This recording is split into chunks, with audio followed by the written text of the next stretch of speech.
வணக்கம். நான் இன்றைக்கி அர்த்தை பற்றி பேச போகிறேன். அர்த்தை என்னன்னா, நம்ம வீட்டை க்ளீனாக வைக்கிற மாதிரியே நம்ம உலகத்தையும் க்ளீனாக வைக்கணும். இதுதான் அர்த்தை. நம்ம உலகத்தை நம்மளே அழிக்கணும். இதை எப்படி தடுக்காமல் இருக்கணும்னா, ஃபஸ்ட்டே நம்ம எப்படி நம்ம உலகத்தை அழிக்கணும்னா, நம்ம இந்த மாதிரி கார் ஓட்டுறதுல அந்த புகை வரும்.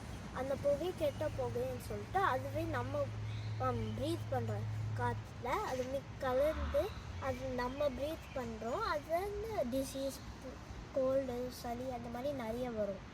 இது எப்படி நம்ம பண்ணாமல் இருக்கணும்னா, இந்த மாதிரி அந்த புகை விடுற பெட்ரோல், டீசல் ஓடுற காருக்கு பதில் அந்த ஸ்டாப் பண்ணிட்டு எலக்ட்ரிக் காரை மேனுஃபேக்சர் பண்ண ஆரம்பிக்கலாம். இது ஏன் பண்ணுறது பெஸ்ட்னா, இது நம்ம அந்த புகையெல்லாம் விடாது. அப்புறம் அது பேட்டரியில் விடும்னு சொல்லிட்டு அது இந்த மாதிரி புகையெல்லாம் விடாது. இன்னும் இது இந்த மாதிரி பண்ணுறதுல இந்த புகையெல்லாம் வராமல் நிறைய பேர் லைக் ரொம்ப ஈஸியாக டை ஆக மாட்டாங்க. இன்னொரு வே நம்மளே நம்ம உலகத்தை அழிக்கிறோம்னா, நம்மளே அந்த குப்பையெல்லாம் எங்கே வேணாலும் விடுறோம். இது ஏன் பண்ணாமல் இருக்கக்கூடாதுன்னா, இந்த மாதிரி குப்பை விடுறதில்ல எங்கேனாலும் குப்பை விடுறதில்ல இது லைக் அங்கேயே இந்த பிளாஸ்டிக்லாம் அங்கேயே ரொம்ப நாளாக இருக்கும். அப்புறம் அந்த டீகம்போஸ் ஆக லைக் ரொம்ப நாள் இருக்கும். அப்புறம் அது அந்த மாதிரி பண்ணிகிட்டே இருந்தோம்னா ரொம்ப குப்பை வந்து ஸ்பேஸே இருக்காது நம்ம வாழ்கிறதுக்கு. இது எப்படி பண்ணாமல் இருக்கலாம்னா, நிறைய ஏரியாவில் குப்பை தொட்டி வைக்கலாம். குப்பை தொட்டி வச்சு இந்த மாதிரி பண்ணால் நிறைய பேர் குப்பை அவங்க கையில் இருக்கிறத அது உள்ளே போட்டுருவாங்க. இதை நம்ம ஆல்சோ இந்த ரீசைக்கிளிங் பின்ஸும் போட்டால் நம்ம இருக்கிற திங்ஸ் எல்லாம் ரீசைக்கிள் பண்ணுறது. மீனிங் நம்ம குப்பையில் போடுற திங்ஸ் எல்லாம் திரும்பி வேறு திங்காக மாற்றிடலாம்னு சொல்கிறேன்.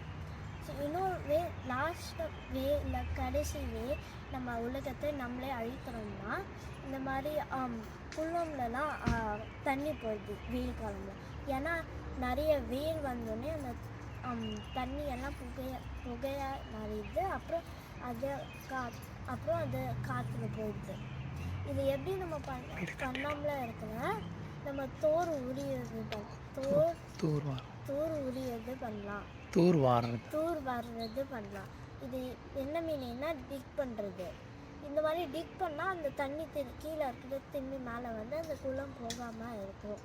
இந்த மாதிரி பண்ணால் மக்களுக்கு இந்த விழிப்புணர்வு வரும் இதெல்லாம் பற்றி. அப்புறம் இந்த மாதிரி பண்ண ஆரம்பிப்பாங்க. இந்த கெட்ட ஹேபிட்டும் பண்ணாமல் இருப்பாங்க.